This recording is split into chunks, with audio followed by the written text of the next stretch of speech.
बेटा क्या नाम है तुम्हारा? कनिष्का। कहाँ से आना हुआ बेटा? दिल्ली से ही। रोहिंग। क्या काम करते हो? अभी तो मैं स्टूडेंट हूँ। और मुझे पहला पॉइंट जो इनका था संस्कार को लेके, तो किसी के माँ बाप इसलिए शादी नहीं कराते कि वहाँ जाके तुड़वाओ या ये सब करो, सब ये चाहते हैं सब इकट्ठे रहे। तो किसी के संस्कार पे नहीं सीधा जाना चाहिए कि हर माँ बाप अपने बच्चे, चाहे वो लड़का हो चाहे लड़की हो, यही सीख देते हैं कि तू उसको खुश रखियो, तू उसको खुश रखियो, अपना घर बसाना। कोई ये नहीं कहता पीछे से भाई इनका बुरा कर।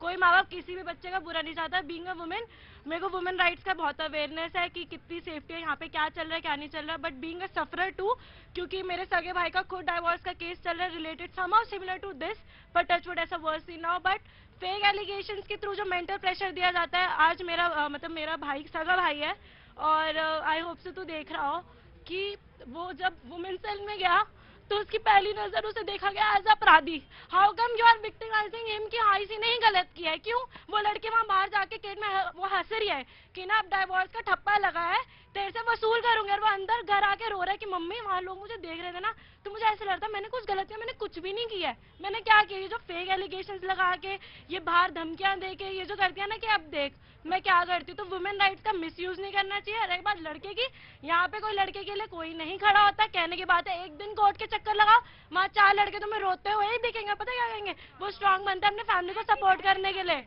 वो अपने फैमिली को सपोर्ट करता है, क्योंकि बीइंग अ मेल उन पे बहुत रिस्पॉन्सिबिलिटी है काम को लेके। अपनी बहन में छोटी बहन हूँ उसकी इकलौती, तो वो मुझे एक सीख देता है, तू शादी मत करियो, मैंने भुगता हूँ, मैं तेरे को जिंदगी भर रखूंगा, मैं तेरे को पढ़ाऊंगा इंडिपेंडेंट। इधर आ मैं उससे बड़ा भाई हूँ तुम्हारा। वो तुम्हारा बड़ा भाई है, मैं उसका भी बड़ा भाई हूँ।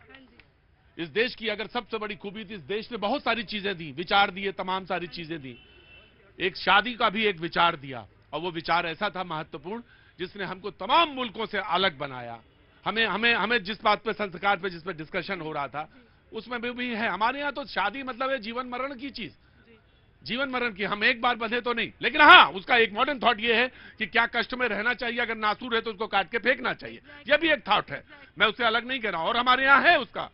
लेकिन मैं तुमसे जो स्पेशल मैरिज एक्ट है, लेकिन मैं तुमसे एक बात कह रहा हूं, मैं तुम्हें इसलिए खींच के अंदर लाया, ऐसा ना करना। शादी करना, शादी जरूर करना।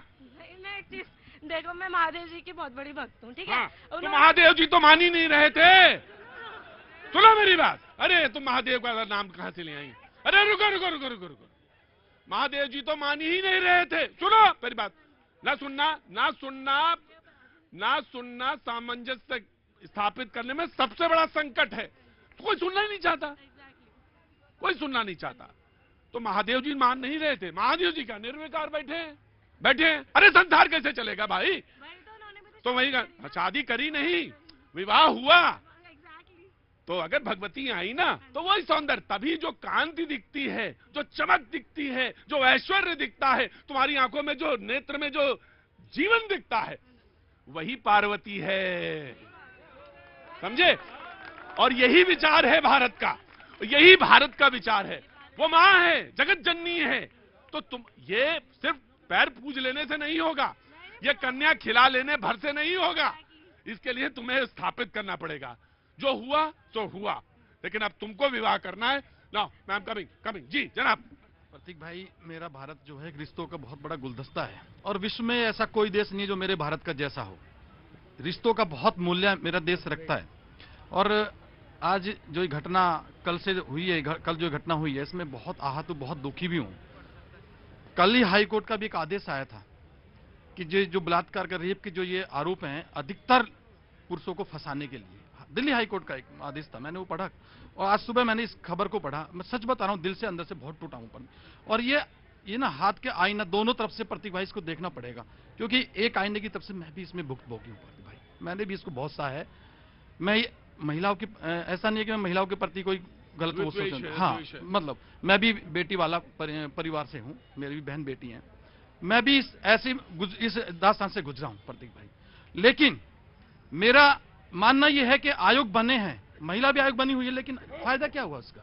जब तक हम अपने अंदर नहीं झांकेंगे प्रतीक भाई, जब तक हम अपने आप को सही नहीं करेंगे, कोई भी आयोग बन जाए, पुरुष आयोग बन जाए, प्रतीक भाई ये सारी चीज आगे चलने वाली नहीं है। भाई देखिए घातक, कितना घातक है लोहिया जी, कितना घातक है। वो लड़की जो 20-22 साल की है, कहती शादी नहीं करेंगे, क्योंकि भैया के साथ हुआ है, तो कितना घातक है। एक कोई भाई के साथ हुआ तो हो सकता है, लेकिन आपके साथ, अरे बच्चा है वो, मेरा बच्चा है, वो कहता विवाह नहीं करेंगे। क्यों नहीं करेंगे? क्योंकि डर बैठ गया है।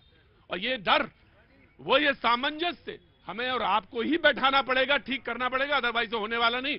कहो, आज तो बीजेपी वाले चले गए थे ना ऑटो वालों से मिलने। हाँ सर गए तो सब ठीक हो गया ना, बराबर चल रहा ना आप में और बीजेपी में। बिल्कुल बराबर चल रहा है। ऑटो वाले तो भाजपा के साथ, अब इनके साथ दौड़ने वाले नहीं है। कहां से आना हुआ? कटिहार से। बैठो, अभी वक्त एक छोटे से ब्रेक का, ब्रेक के बाद मैं आता हूं, अधूरी बात फिर सुनिएगा।